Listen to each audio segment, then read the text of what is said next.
Hey guys, welcome to YET your English tutor. एक बहुत ही खराब इवेंट हुआ है कंट्री में, हाथरस में एक रेप और मर्डर। इसी पे बेस्ड है आज सुबह का अपना फर्स्ट एडिटोरियल अनडाइंग एम्बर्स। अच्छा लिखा हुआ है। देखो, इवेंट तो बहुत खराब है पर एडिटोरियल बहुत अच्छा लिखा हुआ है।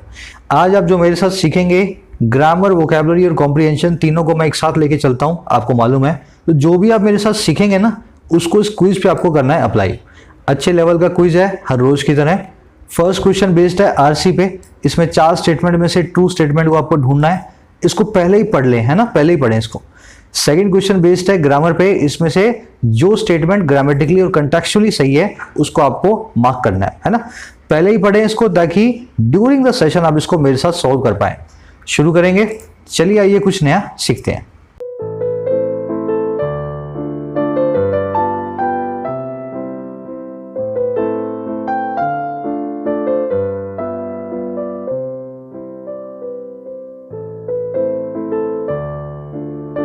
कह रहा अनडाइंग एम्बर्स। ये एम्बर वर्ड हमने बहुत पहले सीखा था, इसको रिपीट करते हैं, कुछ लोगों को शायद याद भी होगा। एम्बर का मतलब होता है अंगारे या शोले, है ना। जब आप कोई चीज जलाते हो तो लास्ट में रह जाते हैं ना, वो शोले या अंगारे कहलाते हैं एम्बर्स। अब एम्बर से बहुत अच्छे अच्छे वर्ड्स बनते हैं। देखो, पहला तो इसका सिनोनिम है cinder. Ember is equal to cinder. Ember का मतलब शोला, सिंडर का मतलब शोला, है ना। अच्छा, अब इससे एक वर्ड और बनता है स्मोल्डरिंग रिमेन्स। देखो, रिमेन का मतलब क्या होता है? बाकी, बचा हुआ बाकी। और स्मोल्डरिंग का मतलब होता है सुलगता हुआ। आपने आग लगाई, सब कुछ जल गया, लास्ट में बचे हुए अंगारे, जो सुलगते हुए अंगारे हैं, वो कहलाएंगे स्मोल्डरिंग रिमेन्स। तो स्मोल्डर वर्ड नया निकला आपके लिए। स्मोल्डर का मतलब होता है किसी चीज का सुलगना, है ना। अब स्मोल्डर का एक सिनोनिम हो रहा है सिमर, तो आप सिमरिंग रिमेन्स भी इसको बोल सकते हो। कहने का मतलब क्या है, एम्बर से ये तीनों वर्ड्स कनेक्टेड है। एम्बर का मतलब अंगारा या शोला, स्मोल्डर का मतलब है शोला बनाने की कला, है ना, सुलगाना, किसी चीज को सुलगाना। सिमर का मतलब भी होता है सुलगाना। इन तीनों वर्ड्स को एक साथ नोट करें कहीं पे साफ साफ। चलिए आगे बढ़ते हैं। अनडाइंग हर वो चीज है, देखो, जो चीज मरने का नाम ना ले, डाई करने का नाम ना ले, जो लंबी चले, तो इटर्नल है, एवरलास्टिंग है, परपेचुअल है। हर वो चीज जो बहुत लंबी चलेगी दैट इज अनडाइंग। तो कह रहा है ऐसे शोले हमारे पास आ गए हैं जो अनडाइंग रहने वाले हैं बहुत लंबे वक्त तक। हाथरस के अंदर जो गैंगरेप हुआ, उस लड़की के शरीर को जलाने के बाद जो एम्बर्स बचे वो हमारे दिमाग में सुलगने वाले हैं। तो वो शायद वहां तो सुलग गए पर हमारे दिमाग में लंबे वक्त तक सुलगेंगे, ठीक है ना। चलो, अब इसके टाइटल पैराग्राफ से देखते हैं क्या कहना चाह रहा है। कह रहा है increasing gender sensitivity is crucial to enhancing women's safety. कह रहा है इंक्रीज करने का जो काम है, बढ़ाने का जो काम है जेंडर सेंसिटिविटी को। अब ये क्या होती है? आपको जेंडर के बारे में अवेयरनेस मिले, रिस्पॉन्सिवनेस हो आपकी, आपको अलर्टनेस हो, आपको पता लगे औरतें भी इंसान ही हैं आपकी तरह, आपको उनको सताना नहीं है ना। तो इसको कहते हैं जेंडर सेंसिटिविटी। कह रहे अगर इंक्रीज कर देंगे ना जेंडर सेंसिटिविटी को, तो ये बहुत ही क्रूशियल होगा, ये बहुत ही इंपॉर्टेंट है। ये काम किस काम के लिए? इनहैंस करने के लिए, बढ़ाने के लिए औरतों की सेफ्टी को। तो खाली लॉज बना करके औरतों की सेफ्टी को नहीं बढ़ाया जा सकता। आपको बचपन से ही बच्चों में इनकलकेट करना पड़ेगा कि मैन एंड वीमेन जो है वो इक्वल होते हैं। सेक्स एजुकेशन को आपको करिकुलम का पार्ट बनाना पड़ेगा। इससे जेंडर सेंसिटिविटी बढ़ेगी। लड़के जो है उनके मन की क्यूरियोसिटी जो है वो रेप्स करके नहीं निकालेंगे, है ना। वो जो है अपनी क्यूरियोसिटी को एजुकेशन के माध्यम से निकालेंगे। तो ये काम हमें करना चाहिए। अब देखो, इस सेंटेंस पे देखने वाली चीजों पे आते हैं। सेंटेंस का सब्जेक्ट था तुम्हारा वर्ब की आईएनजी फॉर्म इंक्रीजिंग। सेंटेंस की वर्ब है इज। वर्ब की आईएनजी फॉर्म जब सब्जेक्ट बन जाती है तो कहलाती है जीरेंट, है ना। तो ग्रीन कलर में जीरेंट नाम का तुम्हारा जो है इंक्रीजिंग है सब्जेक्ट, और इसमें आपकी पिंक कलर में वर्ब। सब्जेक्ट वर्ब है ग्रीन और पिंक कलर में। ये एक अनमोल एक्सरसाइज है, अगर आप करें तो। देखो, मैं तो ये कर चुका हूं, अपने आधा घंटा इस पे लगा चुका हूं, इन्वेस्ट कर चुका हूं। अब इस आधे घंटे को आपको उठाना है इसका फायदा। जैसे ही मैं आपको बोलूं कि इमेज तुम्हारा सब्जेक्ट है, आपका दिमाग अपने आप चलना चाहिए ऑटोमेटिकली, इसकी वर्ब कहां आएगी, और इसकी वर्ब भी आपको दिख जाएगी आगे, विल बी फॉरएवर एस्ट। तो ग्रीन में सब्जेक्ट, पिंक में वर्ब। हर सेंटेंस की आपके सामने मार्क की हुई है, हर एक सेंटेंस की, है ना। इसलिए करता हूं ताकि आप इंग्लिश की जर्नी को कॉन्फिडेंटली शुरू कर सको। ये अगर नहीं पकड़ते हो तो जर्नी तुम्हारी शुरू भी नहीं हो रही है, बाइक की तुम्हारी ना किक भी नहीं लग रही है। कोशिश करेंगे सब्जेक्ट वर्ब को मैच करने की हर रोज की तरह। अब आ जाओ इसमें देखने वाली चीज, है ना। सेंसिटिविटी आपको बता दिया मैंने, एक नाउन है, अवेयरनेस, रिस्पॉन्सिवनेस। ये क्रूशियल टू के बाद में इनहैंस क्यों नहीं लिखा हुआ? क्रूशियल है, उसके बाद में टू लिखा हुआ है, तो टू के बाद में वर्ब की फर्स्ट फॉर्म आनी चाहिए ना। ये कौन सा माजरा है कि वर्ब की आईएनजी फॉर्म आ रही है? 5 सेकंड दें अपने आप को और अपने आप से जवाब पूछें, फिर मैं आपको डिटेल में बताता हूं। चलो देखो, ये चीज मेरे से इतने लोग पूछते हैं कमेंट सेक्शन में, सर क्यों नहीं आया? जब मैं बताता हूं तब ध्यान नहीं करते। इंग्लिश में कुछ ऐसे फ्रेजेस हैं जिनमें टू आता है एज ए प्रेपोजिशन, जिसका मतलब है इन फ्रेजेस के बाद कभी भी वर्ब की फर्स्ट फॉर्म नहीं आएगी। फिर सुन लो, इंग्लिश में कुछ ऐसे फ्रेजेस हैं जिनमें टू आता है एज ए प्रेपोजिशन, ना कि पार्ट ऑफ इंफिनिटिव। अगर एज ए प्रेपोजिशन आता है तो इनके बाद में कभी भी वर्ब की फर्स्ट फॉर्म नहीं आएगी। तो क्या आएगा सर इनके बाद में? अरे भाई, जो प्रेपोजिशन के बाद आता है वर्ब की आईएनजी फॉर्म जीरेंड आएगा, या नाउन आएगा, या प्रोनाउन आएगा। समझ गए ना? अब वो फ्रेज कौन से हैं ये रहे आपकी स्क्रीन पे। मैं एक एक फ्रेज को कई बार आपको कई एडिटोरियल्स में करवा चुका हूं। Critical to, resort to, lead to, crucial to, resistance to, use to, है ना, अपोज टू, एडिक्टेड टू। इन सब के बाद में अगर आप देखोगे तो नाउन देखोगे, प्रोनाउन देखोगे, या फिर वर्ब की आईएनजी फॉर्म जीरेंड को देखोगे। तो इनको माइंड करें, है ना, बार बार यही घूम फिर के आपके एग्जाम में यही फ्रेज बार बार आते हैं। इनकी लिस्ट बना लें साफ साफ स्क्रीनशॉट लेकर के और इनको याद रखें हमेशा। तो देखो यहाँ पे क्रूशियल टू, तो यहाँ पे ये क्रूशियल टू आया ना, क्रूशियल टू, तो यहाँ पे लिखा हुआ एनहांसिंग। बढ़े आगे, समझ गए ना? चलो एक समरी मैं दे देता हूं, उससे पहले एक छोटी सी न्यूज है आपके लिए। न्यूज ये मेरे भाई लोग, जिन लोगों को चैनल मेंबरशिप ज्वाइन करने में दिक्कत हो रही है, अब जैसे ही आप ज्वाइन बटन पे क्लिक करोगे तो एक वीडियो आपके सामने प्ले हो जाएगी, है ना। इस वीडियो का फायदा उठाएं, 5-7 मिनट में आपको पूरी प्रोसेस बता देगी मेंबरशिप में क्या मिलेगा, कैसे मिलेगा, और मेंबरशिप अगर ज्वाइन नहीं हो रही है तो उससे आपको कैसे उसको ना सॉल्व करना है, उस सॉल्यूशन क्या है उसका। तो आराम से इस वीडियो को प्ले कर लेना। अब देखो, ये मेंबरशिप तो अलग चीजें हैं, इनसे जरूरी चीज है इंग्लिश ग्रामर की प्लेलिस्ट, जिस प्लेलिस्ट के अंदर आपका मैंने पूरा बेस बनाने की कोशिश की है ना। तो इस complete English grammar for all complete exams playlist को फॉलो करके आप आज ही 2 वीक के अंदर, है ना, 25 वीडियोस देख करके 2 वीक में अपनी इंग्लिश को बहुत ही दुरुस्त कर सकते हैं। जरूर से इस प्लेलिस्ट को फॉलो करें। शुरू करते हैं। एक समरी दे रहा हूं आपको मैं। समरी ये देखो, इस लेडी का रेप हुआ, अलेजिडली इसका रेप हुआ, बाद में इसका मर्डर हुआ, है ना। अब ये कह रहा है कि ये काम जो इंडिया में बहुत पुराने हो रहे हैं, आज के नहीं है, और यूपी में तो खासकर पॉपुलेशन भी बहुत बड़ी है, वैसे भी लिटरेसी उत्तर भारत में कमी होती है ना, अनपढ़ लोग ज्यादा हैं। तो कह रहा है यूपी में तो खासकर ये काम बहुत टाइम से चल रहे हैं। और एनसीआरबी का डेटा जो है ना, नेशनल क्राइम रिकॉर्ड ब्यूरो का डेटा भी साइट कर रहा है और बता रहा है कि यूपी में सबसे ज्यादा रेप्स होते हैं, सबसे ज्यादा क्राइम अगेंस्ट वुमेन होते हैं उस डेटा के हिसाब से। कह रहा है दिक्कत क्या है, आप जो है ना स्ट्रिक्ट लॉ तो बना करके बैठे हो, पर जेंडर सेंसिटिविटी नहीं है। लड़कों को बचपन से ही आप लड़कियों से दूर कर देते हो, उनको बताते नहीं हो गर्ल्स और बॉयज में क्या फर्क है और कैसे वो दोनों बराबर भी हैं, है ना। तो जेंडर सेंसिटिविटी एजुकेशन उनकी नहीं होती, तो बचपन से एक टैबू की तरह है किसी लड़की से बात करना उनके लिए। इसी वजह से बाद में जाकर के यही लड़के जो अपने दिमाग को खो देते हैं, इसी तरह के रेप्स करने में जो है ना इंडल्ज हो जाते हैं। तो करेक्ट लॉज के साथ में जेंडर सेंसिटिविटी जरूरी है। सेक्स एजुकेशन का आप जो है प्रोपोगेट करो स्कूल्स के अंदर, लड़कों को अलर्ट करो, लड़कों को अवेयर करवाओ, गर्ल्स को अवेयर करवाओ उनके राइट्स के बारे में। तो कह रहे यही एक तरीका है अगर विमेंस की सेफ्टी आपको चाहिए तो। बस ये इसकी समरी है, मोटे मोटे मैंने आपको बता दी है। बाकी इसमें पूरी कहानी बयान करेगा कैसे उस लड़की के साथ क्या क्या हुआ, कब उसकी डेथ हुई, है ना। अच्छा है एडिटोरियल, आप इसकी समरी को कोशिश करें लिखने की कमेंट सेक्शन में। सजेस्ट कर रहा है, आज की टोन है सजेस्टिंग या रिकमेंडिंग, है ना। सजेस्ट कर रहा है कि आप जेंडर सेंसिटिविटी को लाओ। शुरू करें अब, चलो। करें the bleak image of a burning fire illuminating a ghostly night while policemen stood guard will be forever etched in India's collective memory। कह रहा है एक बहुत ही ब्लीक सी इमेज है। अब ये ब्लीक क्या होता है? ऐसी चीज जिसमें बहुत ही सैडनेस हो, फुल ऑफ सैडनेस होती है ना कोई चीज, वो होती है ब्लीक, है ना। इसको हार्श बोल दो, ग्लूमी बोल दो, सोम्बर बोल दो, डिस्मल बोल दो, ग्रिम बोल दो। कह रहा है एक काली तस्वीर, एक उदासी भरी तस्वीर। अच्छा किसकी भाई? ऑफ लगा के बता रहा है, जलती हुई फायर की, जलती हुई चिता की। फायर मतलब चिता। अच्छा ये कौन सी चिता थी? जो इल्यूमिनेट कर रही थी, जो जगमगा रही थी एक खतरनाक घोंसली, एक बहुत ही डराने वाली नाइट को, है ना। ऐसी जलती हुई चिता जिसमें पूरी रात जगमगा गई एक घोंसली नाइट। अच्छा ये काम कब हुआ? जब पुलिसमैन पहरा दे रहे थे, स्टूड गार्ड हो रहे थे, है ना। स्टैंड गार्ड का मतलब है पहरा देना। जब पुलिसमैन पहरा दे रहे थे, कह रहे ये जो इमेज है ना, ये हमेशा एच होने वाली है, ये हमेशा खुद जाने वाली है इंडिया की कलेक्टिव मेमोरी में। आप और हमारे सबके दिमाग के अंदर। बहुत खूबसूरत लिखा हुआ है, मैं तो बोल रहा हूँ ना, अच्छे अच्छे वर्ड्स हैं। एक बार रिपीट कर देता हूँ। कह रहा है काली तस्वीर जलती हुई चिता की जिसने जगमगा दिया इस डराने वाली रात को। और ये कब हुआ? जब पुलिसमैन पहरा दे रहे थे इस चिता के पास, है ना। कह रहे ये जो इमेज है ना, ये इमेज हमेशा के लिए खुदने वाली है, गुदने वाली है इंडिया की कलेक्टिव मेमोरी में, आपके और मेरे सबके दिमाग के अंदर। आ जाओ वर्ड्स देखने वाले। देखो सब्जेक्ट है तुम्हारा इमेज, उसकी वर्ब है विल बी फॉरएवर एस्ट, है ना, विल बी फॉरएवर एस्ट। और तुम्हारा दूसरा सब्जेक्ट था पुलिसमैन, इसकी वर्ब थी स्टैंड गार्ड। तो सब्जेक्ट वर्ब आप इस तरह से मार्क किया हुआ मैंने, इसका फायदा उठाएं, आपकी अंडरस्टैंडिंग अच्छी होगी। अच्छा ब्लीक मैंने आपको बता दिया, इसके लिए एक बहुत ही अच्छा मेरे दिमाग में तो इसके लिए एक तस्वीर है ना, ब्लीक के लिए।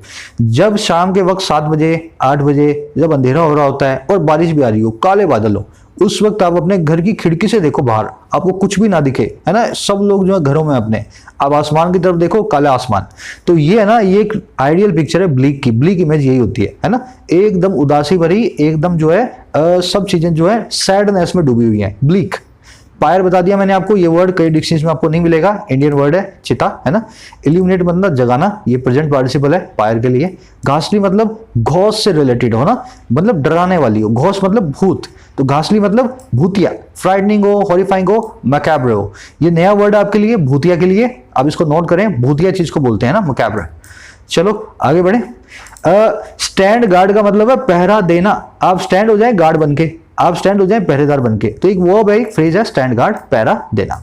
एच का मतलब है खुद जाना, जैसे किसी मूर्ति के अंदर आप कुछ नाम लिखते हो, है ना, किसी दीवार के अंदर आप कुछ नाम लिखते हो, तो वो इंग्रेन करना, एच करना, इम्प्रिंट करना, इनग्रेव करना, ये सब के सब जो है एच के सिनोनिम है।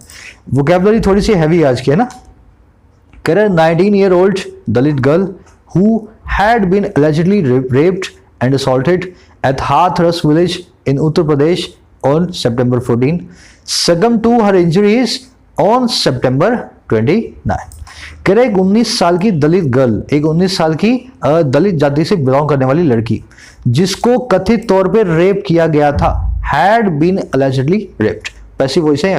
कह रहे जिसको allegedly कथित तौर पे रेप किया गया था और असॉल्ट किया गया था, हमला किया गया था हाथरस विलेज में उत्तर प्रदेश के अंदर। अच्छा कब? सितंबर 14 को, है ना।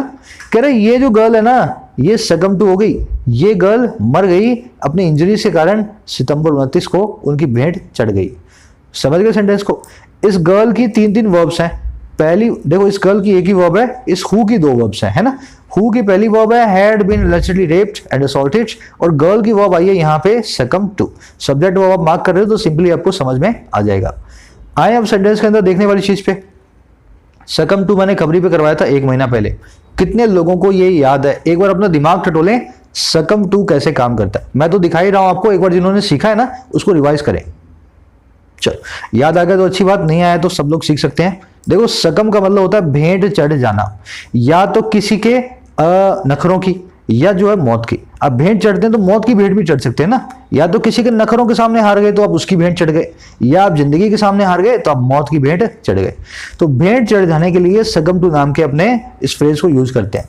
अब ये कोई गूगल में मत ढूंढ के आना सर यहाँ पे तो नहीं लिखा हुआ भेंट चढ़ जाना, तुम्हें अपने एक्सपीरियंस से बता रहा हूं, ऐसे ही यूज होता है। अब देखो इसको यूज कैसे करना है। 4 सेंटेंस है। After dieting for 3 hours Manisha succumb to the temptation of vanilla ice cream. 3 घंटे की डाइटिंग के बाद ये मनीषा नाम की लड़की भेंट चढ़ गई उस टेम्पटेशन के सामने, उस अर्ज डिजायर के सामने जो था वनीला आइसक्रीम का। तो 3 घंटे इसने डाइटिंग की, पर 3 घंटे बाद ये रोक नहीं पाई, सकम टू हो गई वनीला आइसक्रीम के सामने, उसके सामने जो है भेंट चढ़ गई। समझ गए ना? वैसे ही we may succumb to flattery because it makes us feel good. हम भी भेंट चढ़ सकते हैं चापलूसी की, क्योंकि ये हमें बहुत अच्छा फील करवाती है। तो चापलूसी अच्छा फील करवाती है तो हम भी इसकी भेंट चढ़ सकते हैं। अब देखो दूसरा वाला meaning, the patient succumb to his injuries. Patient भेंट चढ़ गया अपने इंजरीज की। अब उसकी बहुत सारी चोटें थी, चोटों के कारण लास्ट में वो जो है उसकी डेथ हो गई। About 4 lakh Indian succumb to smoking related illnesses each year. लगभग 4 लाख भारतीय हर साल भेंट चढ़ते हैं स्मोकिंग रिलेटेड इलनेसेस से, बीमारियों से, ईच ईयर, हर साल। अब देखो हमेशा याद रहना चाहिए सकम टू, बस ध्यान ये रखना इसके बाद में टू हमेशा आएगा, चाहे आंधी आ जाए तूफान आ जाए। बढ़े आगे। She was cremated in the dead of night with the family claiming they had been kept away from her last rites. कह रहे उसको क्रिमेट किया गया। क्रिमेट करने का मतलब क्या होता है? बर्न करना, है ना, किसी के लास्ट राइट्स करना, अंतिम संस्कार करना। तो उसका संस्कार किया गया रात के बीचों बीच, डेड ऑफ द नाइट में। और कह रहा है किसके साथ ही? फैमिली के क्लेम करने के साथ ही कि उनको दूर रखा गया था उसके आखिरी जो है राइट से, उसके अंतिम संस्कार से। तो उसको क्रिमेट तो किया गया, पर क्रिमेट किया पुलिस वालों ने, क्योंकि फैमिली कह रही है हमें तो उसके जो उसका जो लास्ट राइट्स हैं उस रिचुअल्स में शामिल होने ही नहीं दिया गया, है ना। क्रिमेट वर्ड आपने देख लिया। राइट वर्ब को देखें, ये राइट वो दूसरा राइट है, वो राइट RIGHT है ना, सही वाला राइट। ये राइट है रिचुअल या कस्टम्स, आपके संस्कार या आपकी परंपराएं, है ना, राइट्स। चलो आगे बढ़ते हैं।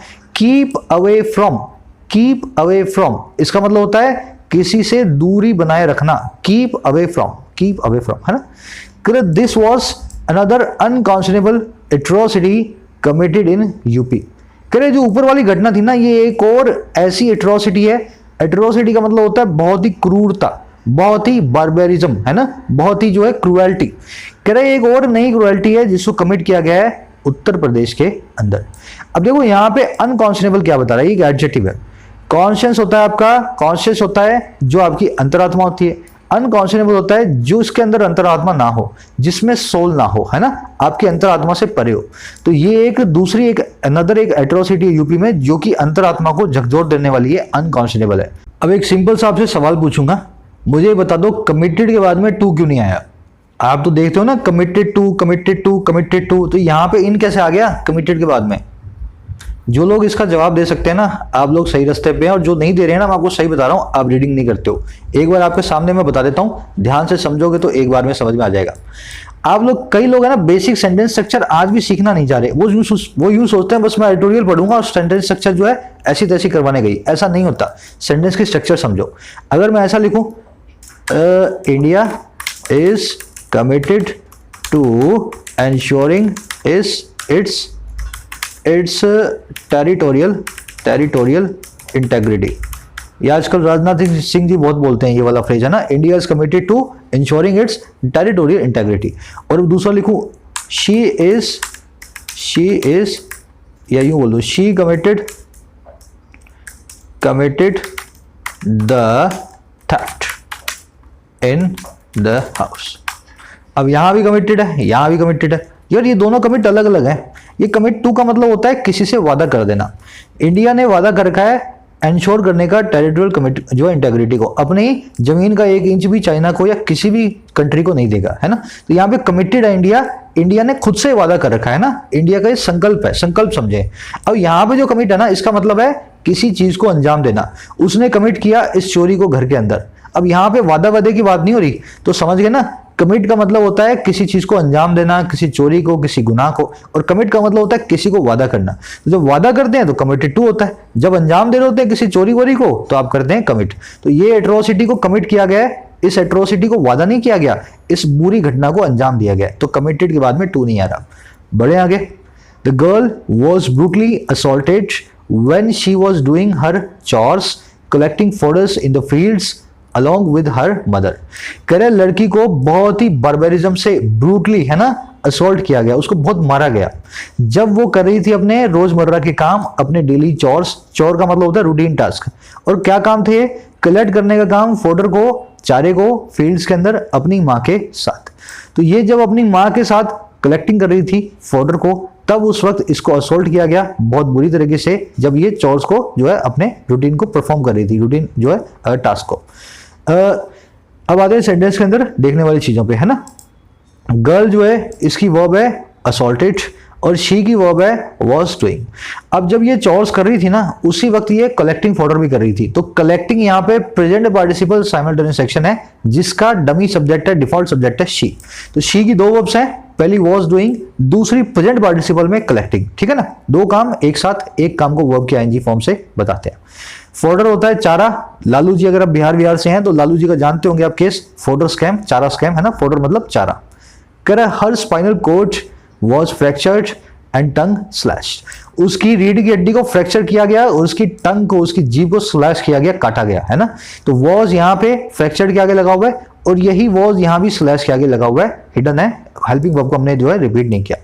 सिंपल सेंटेंस से आगे बढ़ेंगे, है ना। This inhuman act which follows a string of sexual violence cases in Uttar Pradesh and elsewhere in India, highlights some grim truths, primarily that the safety of women is not a guarantee despite the stringent laws in place.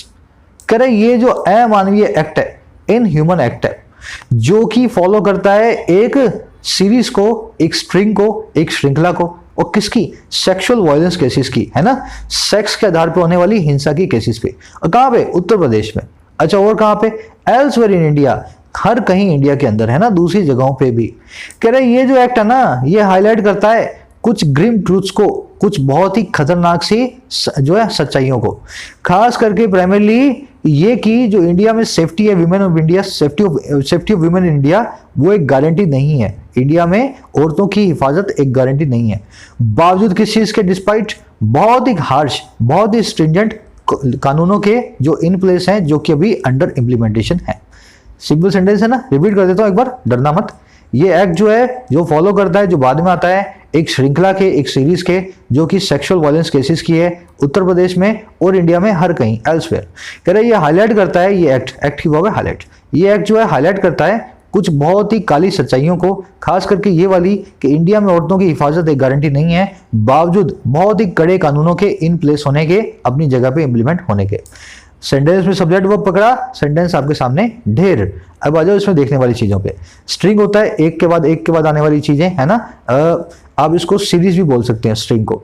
Elsewhere मतलब दूसरी जगह कहीं, else मतलब कोई, where मतलब कहीं, तो कहीं और कहीं, है ना, एल्सवेयर, समझ गए ना, एल्सवेयर। अच्छा, ग्रीम जो है, ऊपर आपने सॉम्बर देखा, ब्लीक देखा, उसका ही सिनोनिम है बहुत ही काला, फुल ऑफ सैडनेस, ग्रीम होता है। हाईलाइट करना, किसी चीज की तरफ नजर डालना, किसी चीज को फोकस में लाना, है ना, हाईलाइट करना। स्ट्रिंजेंट होता है बहुत ही कड़ा, बहुत ही कानून, जो हार्श हो, स्ट्रिक्ट हो। इसके लिए नया वर्ड है आयरन क्लैड। ये वर्ड मैं आपको समझा देता हूँ। देखो, स्ट्रिंजेंट का मतलब आप समझ गए ना, हार्श हो, स्ट्रिक्ट हो, बहुत ही कड़ा हो। आयरन क्लैड भी यही होता है। अब देखो इसका मतलब कैसे बना है। क्लैड मतलब कपड़े, आयरन मतलब लोहा। जब किसी चीज को आपने लोहे के कपड़े पहना दिए हैं, समझ गए ना मेरी बात को, आयरन क्लैड है। अब वो ऐसी चीज है एकदम लोहे की जैसी हो गई है, उसको आपने लोहे का कवर दे दिया है, तो आयरन क्लैड वही चीज होती है जो कि बहुत ही स्ट्रिक्ट हो। चलो आगे बढ़े। After the Nirbhaya rape in Delhi in 2012, the government set up a committee led by justice JS Verma. तो कह रहे 12 में निर्भया केस के बाद तो गवर्नमेंट ने एस्टैब्लिश किया, एस्टैब्लिश किया एक कमेटी को, जिसकी अगुवाई में थे, लेड बाय थे जस्टिस JS वर्मा। तो इनकी अगुवाई में एक कमेटी को सरकार ने सेटअप किया। सेटअप करना होता है किसी चीज को एस्टैब्लिश करना, किसी चीज की नींव रखना। सवाल आपके मन में आएगा, सर एक गवर्नमेंट के बाद में वर्ब की फर्स्ट फॉर्म क्यों आ गई? उसी के मन में आएगा जो कि इंग्लिश में कच्चा है और अपनी रीडिंग को टाइम नहीं दे रहा, है ना। सेट एक ऐसी वर्ब है जिसकी तीनों फॉर्म सेट ही होती है, सेट सेट सेट। तो यहाँ पे ये वर्ब की सेकंड फॉर्म है सेट, ना कि वर्ब की फर्स्ट फॉर्म, ठीक है ना। ये वर्ब की थर्ड फॉर्म भी नहीं है। आप बताओगे मुझे क्यों नहीं है? देखो सेट सेट सेट तीनों सेट है। वर्ब की फर्स्ट फॉर्म भी सेट, वर्ब की सेकंड फॉर्म भी सेट, थर्ड फॉर्म भी सेट। मैं बता रहा हूँ ये फर्स्ट फॉर्म तो नहीं है ना, ये सेकंड फॉर्म है। अब आप ये पूछो सर थर्ड फॉर्म क्यों नहीं है, तो ये आप मुझे बताओ ये थर्ड फॉर्म क्यों नहीं है सेट की, ठीक है ना, डालना कमेंट्स में। चलो आगे बढ़ेंगे। On its recommendations the criminal law amendment act was amended in 2013 bringing in changes to the Indian penal code and other laws. कह रहे इसी की रिकमेंडेशंस पे, इसी के सुझावों पे इस एक्ट को अमेंड किया गया, बदला गया 2013 के अंदर। और कैसे बदला गया? ला करके, ब्रिंग इन करते हुए बदलावों को आईपीसी में, इंडियन पिनल कोड में, और दूसरे कई लॉज के अंदर, दूसरे कई कानूनों के अंदर। ब्रिंग इन यहाँ पे प्रेजेंट पार्टिसिपल साइमल्टेनियस सेक्शन। भाई अमेंड कैसे किया गया? जब अमेंड किया गया उसी वक्त साइमल्टेनियसली ब्रिंग भी किया गया, चेंजेस को ब्रिंग इन जो है लाया गया। समझ गए ना। ब्रिंग इन के लिए अच्छा एक वर्ड अपने पास अशर इन लिख देता हूं, अशर इन या इंट्रोड्यूस भी लिख सकते हो, इंट्रोड्यूस। यहां पे अशरिंग इन और इंट्रोड्यूसिंग ऐसा भी लिखा हुआ हो सकता था। कह रहे हाँ, this March the 4 convicted of the gang rape of Nirbhaya were hanged to death. कह रहे इस मार्च में ये चारों के चारों जो थे गैंग रेप के कॉन्विक्ट्स थे, इनको जो लटका दिया गया सूली पे, फांसी पे इनको हैंग टू डेथ कर दिया गया। सेंटेंस पे देखने वाली एक ही चीज है, हैंग। ये हैंग नाम की 2 वर्ब्स हैं, एक वर्ब नहीं है, इनसे कंफ्यूज ना हो। पहली वर्ब चलती है हैंग हंग हंग, दूसरी वर्ब चलती है hang hanged hanged. I think ये पता ही होगा आपको, रिपीट कर लेना। हैंग हंग हंग में आप किसी तस्वीर को, किसी झंडे को दीवार से या किसी कील से टांगते हैं। तो ये काम है टांगने का, समझ गए ना, हैंग हंग हंग, दीवार से तस्वीर टांग दो तो हंग कर दो। और ये जो हैंग है ना, ये किसी टांगने का तो काम है, पर किसी को, इंसान को, जब आप किसी को सूली पे चढ़ाते हैं, फांसी पे चढ़ाते हैं, तो आप उसको हैंग्ड होगा, उसकी सेकंड फॉर्म हैंग्ड और हैंग्ड होगी थर्ड फॉर्म, समझ गए ना। तो आदमियों को फांसी से चढ़ाने के लिए ये वाली वर्ब फॉलो होगी, और बाकी किसी चीज को भी फांसी से चढ़ाने के लिए, आप दीवार में टांगने के लिए ये वाली वर्ब को यूज करेंगे। चलो आगे बढ़ते हैं। The UP government has set up a special investigation team to look into the allegations levelled by the family. कह रहे सरकार जो है यूपी की सेटअप कर चुकी है, इस्टेब्लिश कर चुकी है एक स्पेशल इन्वेस्टिगेशन टीम को, एसआईटी को, लुक इनटू करने के लिए, इन्वेस्टिगेट करने के लिए उन एलिगेशंस को, उन आरोपों को जिनको लेवल किया गया है, जिनको लगाया गया है फैमिली के द्वारा, इसके परिवार के द्वारा। समझ गए सेंटेंस को। हैज सेट अप, अब देखो यहाँ पे सेटअप जो है ये सेट वर्ब की थर्ड फॉर्म है। कैसे पता लगा? हैज आ रहा है आगे, जो सवाल मैंने आपसे पूछा था ना यहाँ, तो हैज हैव हैड आएगा तभी आप जो है सेट किसी भी वर्ब को उसकी थर्ड फॉर्म मानेंगे, है ना, उससे पहले हैज हैव हैड होना चाहिए। लुक इनटू करने का मतलब होता है फ्रेजल वर्ब, इन्वेस्टिगेट करना, स्क्रूटनाइज करना, एग्जामिन करना, प्रोब करना, किसी चीज में छानबीन करना, है ना, लुक इनटू करना। लेवल का मतलब होता है किसी पे, एलिगेशन जब लेवल करते हो, आरोप लेवल करते हो, तो आप उस पर डायरेक्ट करते हो, उसके ऊपर आरोपों को लगाते हो, ठीक है ना। चलो अब देखो यहाँ पे कॉलम लगा के बता रहा है क्या क्या आरोप है ये। कह रहे द चीफ मिनिस्टर हैज, नहीं ये बताएगा आगे हो क्या रहा है। कह रहे the chief minister has promised a compensation of ₹25 lakh and safety. और चीफ मिनिस्टर साहब ने प्रॉमिस किया है, कमिट किया है एक कंपनसेशन को 25 लाख के और सेफ्टी के, है ना। तो ऐसा चीफ मिनिस्टर साहब ने कमिट किया है। सिंपल ये सब कुछ, आगे बढ़ेंगे। कह रहे that the CM had to pledge protection is a tacit admission that the administration has failed its most vulnerable citizens। कह रहे दैट, ये बात की, अच्छा कौन सी बात, कि जो सीएम साहब है उनको प्लेज करना पड़ा, उनको शपथ देनी पड़ी प्रोटेक्शन की, उनको वादा करना पड़ा हिफाजत का। कह रहे ये बात की, तो ये बात क्या है, इस लगा बता रहा है ये है एक गुपचुप एडमिशन, एक छुपा हुआ मानने का काम, एडमिट करने का काम। और किसको? दैट, वो ये कि जो प्रशासन है, जो एडमिनिस्ट्रेशन है वो फेल्ड है, वो बिल्कुल नाकामयाब रहा है प्रोटेक्ट करने में इसके मोस्ट वल्नरेबल सिटीजन्स को। जब आप किसी को फेल करते हैं ना, हैज फेल्ड, तो आप उस आदमी को ना तो प्रोटेक्ट कर पा रहे हैं, ना उसके लिए आप कुछ काम कर पा रहे हैं। तो एडमिनिस्ट्रेशन बिल्कुल फेल कर चुका है अपने सबसे कमजोर सिटीजन्स के लिए, दलितों के लिए और औरतों के लिए। समझ गए सेंटेंस को। दैट से सेंटेंस जब भी शुरू हो तो इसका मतलब होता है ये बात की, बस इसके बाद में कोई दूसरा नाउन होना चाहिए, है ना। That the chief minister had to pledge, तो इस तरह से आप देखोगे तो दैट की एक अलग से वर्ब होगी, जैसे यहाँ पे इज आई हुई है। अब देखो इसमें देखने वाला वर्ड, प्लेज करना मतलब शपथ करना, किसी के सामने संकल्प लेना, है ना, जो है प्लेजिंग करना। अच्छा, टैसिट होता है चुपचाप, साइलेंट। अगर आप टैसिटर्न आदमी हैं, देखो टैसिट से वर्ड बनता है टैसिटर्न, टैसिट से वर्ब बनता है टैसिटर्न। टैसिटर्न कौन होता है? एकदम गुन्ना, अंदर ही अंदर बात करे, किसी से बात ना करे बाहर, टैसिटर्न, है ना, चुपचाप, एकदम शांत। तो टैसिट वर्ब यही है, साइलेंट हो, अनस्पोकन हो, चुपा हो, एकदम बिल्कुल चुपचाप हो। अच्छा, और इसमें कुछ है नहीं, आगे बढ़े। करे caste tension continues to simmer on the ground with its inevitable cycle of humiliation, violence and inequities. करे कास्ट की जो टेंशन है, हमारी जाति के जो तनाव है वो चालू है अभी भी, सिमर करना। अब ऊपर स्मोल्डर देखा था आपने, सिमर मैंने बताया था उसका सिनोनिम होता है मतलब सुलगना किसी चीज का। तो कास्ट की जो टेंशन्स हैं वो चालू है, सुलगना, और किस पे? ऑन द ग्राउंड, जमीन पे। और कैसे? इसके उस इनएस्केपेबल साइकिल के साथ, इनएविटेबल साइकिल के साथ, जो कि है शर्म का, ह्यूमिलिएशन का, वायलेंस का, हिंसा का, और बराबरी ना होने का, इनइक्विटी का। तो ये तीनों चीजों का एक साइकिल है।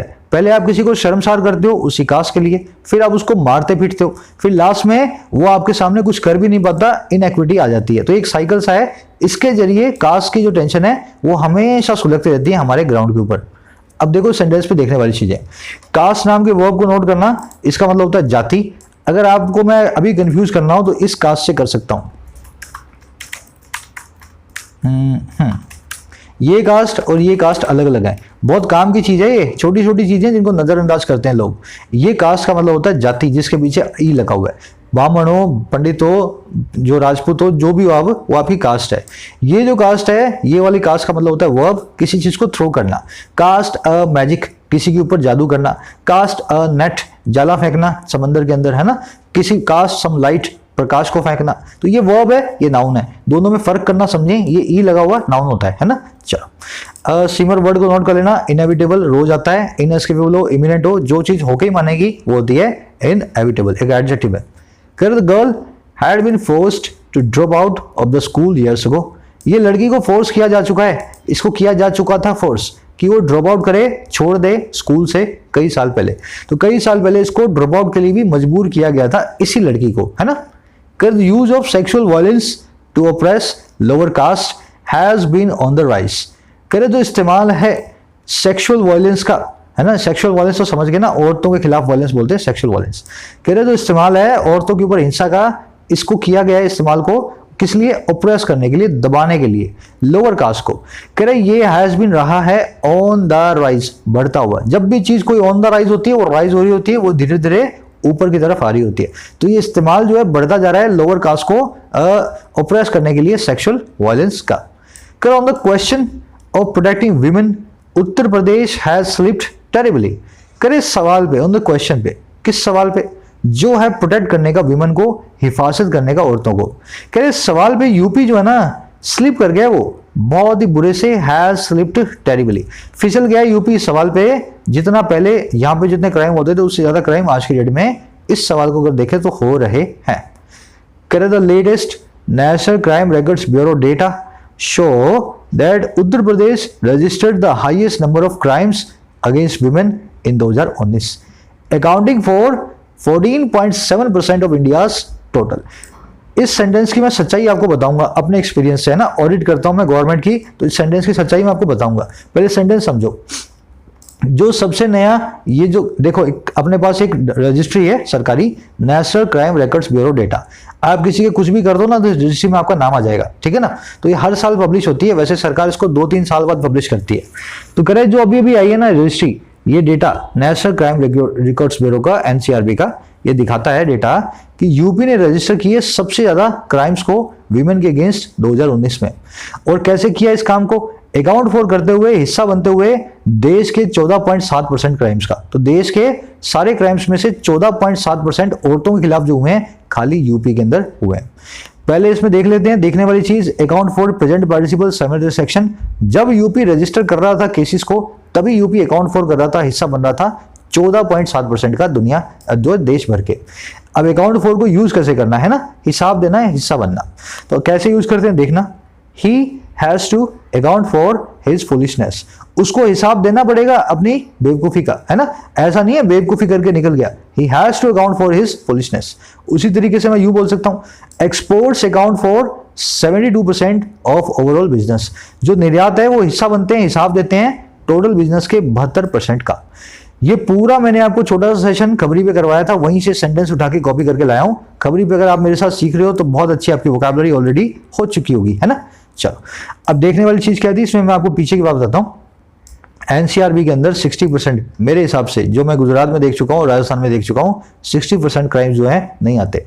अगर आप देख रहे हो ना यूपी के अंदर इस साल 2 करोड़ क्राइम हुए हैं, तो यूं समझ लेना क्राइम हुए हैं 5 करोड़। 3 करोड़ क्राइम तो इस रजिस्ट्री के अंदर आते ही नहीं है।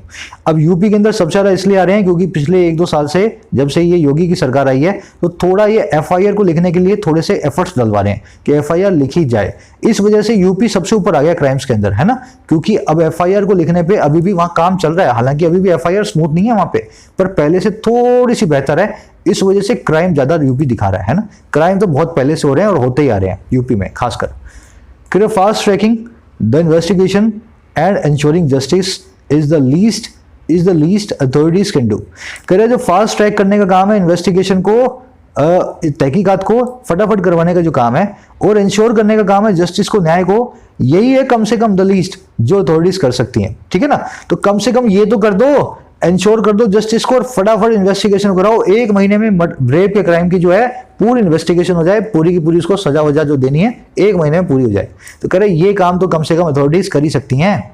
कह रहे but the challenge is to ensure that these strategies are not forgotten.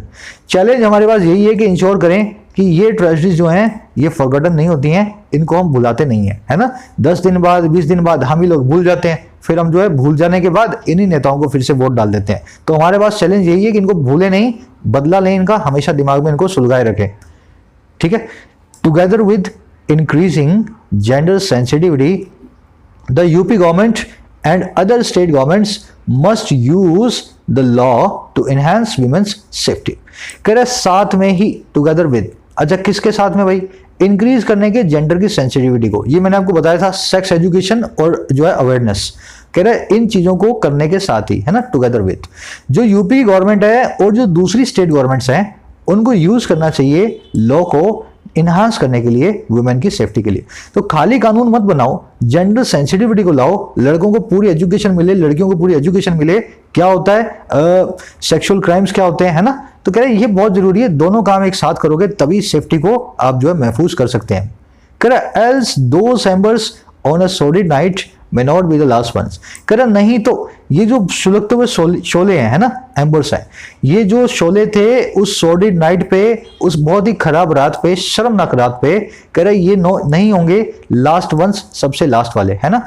ऐसे और शोले आप किसी और नाइट पे देखेंगे, ऐसे ही किसी और लड़की का भी खुदा ना खासा रेप होगा और उसके बाद भी हम ऐसा बढ़ेंगे एडिटोरियल और फिर भूल जाएंगे।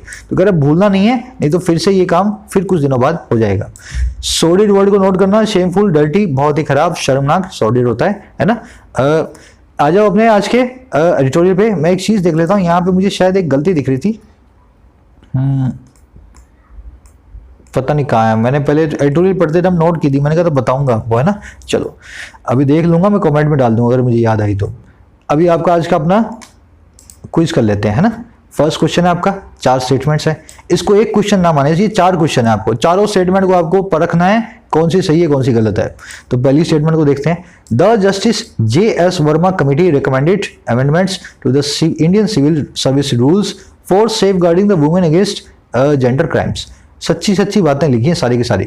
जस्टिस की कमेटी भी आई थी और सेफ गार्ड भी करना था इसने वुमेन के जेंडर क्राइम्स को।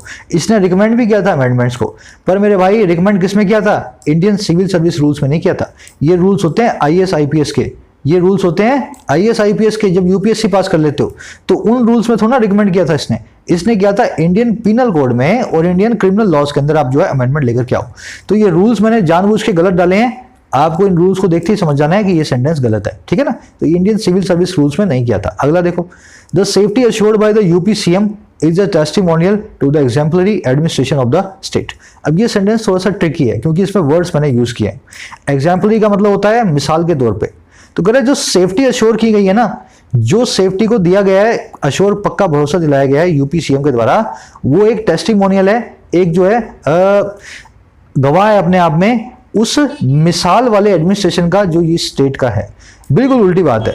यूपी का सेफ्टी को इंश्योर करने का मतलब क्या है? यूपी में सेफ्टी नहीं है औरतों की ऑलरेडी, CM को आकर के बोलना पड़ रहा है कि आपको सेफ्टी देंगे हम, है ना। तो ये टेस्टिमोनियल है खराब एडमिनिस्ट्रेशन का, ना कि एग्जाम्पलरी एडमिनिस्ट्रेशन का। समझ गए ना मेरी बात को? यूपी का खराब एडमिनिस्ट्रेशन है उसको ये दिखाता है। एग्जाम्पलरी वर्ड को नोट यूज करके हमने इस सेंटेंस को पूरा बदल दिया है, उल्टा बना दिया है, सेंटेंस गलत है। तीसरा देख लो, the victim girl was cremated by family when the policeman stood guard to the site. अब आपने स्टैंड गार्ड देखा और पुलिसमैन देखा तो आपने सोचा सही है ना। पुलिसमैन पहरा दे रहे थे तब उस लड़की को जलाया गया उसके फैमिली के द्वारा। अब देखो बाय द फैमिली है ना, ये गलत है। जलाया तो गया पर फैमिली तो बोला हमें तो दूर रखा गया था लास्ट राइट से। तो गार्ड पुलिस जो कर रहे थे वो ठीक है, इसको क्रिमेट किया गया था ठीक है, लेकिन फैमिली ने नहीं किया था, बाय द फैमिली गलत है। चौथा देख लो, the event mention in the paragraph has come as an isolated incident that highlights the grim truths with regard to the safety of women in India। कह रहे जो इवेंट है जो मेंशन किया गया इस पैराग्राफ में, ऊपर वाले पूरे पैसेज में, ये निकल कर क्या है, एक अकेला इंसिडेंट बनके जो हाईलाइट करता है गहरी सच्चाइयों को औरतों की सेफ्टी से जो रिलेटेड है। अरे भाई ऐसे कितने इवेंट्स हुए हैं, ये तो कहना चाह रहा है ये स्ट्रिंग ऑफ इवेंट्स। इसने एक वर्ड भी यूज किया था स्ट्रिंग, है ना। बार बार ऐसे इवेंट्स हो रहे हैं। तो ये आइसोलेटेड इंसिडेंट नहीं है। आइसोलेटेड मतलब once in a blue moon, है ना। आज हो गया फिर 500 साल बाद हो गया फिर 200 साल बाद हो गया, ये होता है आइसोलेटेड इंसिडेंट। तो ये ऐसा इंसिडेंट नहीं है, हर रोज होने वाला इंसिडेंट है, इंसिडेंट आइसोलेटेड नहीं है। ये सेंटेंस भी गलत है। तो देखा चारों सेंटेंस आपके गलत थे। अब बढ़ते हैं अपने अगले वाले क्वेश्चन की तरफ। आपको देखना है ग्रामेटिकली करेक्ट कौन सा है। मैंने जो इसमें एरर डाली वो पहली डाली है सेटअप से, दूसरी मैंने जो एरर डाली है वो डाली है हैंग से। तीसरी मैंने एरर डाली है, वो डाली है सब्जेक्टिव मूड से रेकमेंड वर्ब के बाद। हालांकि सब्जेक्टिव मूड आज नहीं आया, पर मैं करवा चुका हूं तो आपको तो आना चाहिए ना। चलो, पहली चीज क्या है, सेटेड अप नाम की कोई वर्ब इंग्लिश में नहीं होती, आपको मैंने बताया था।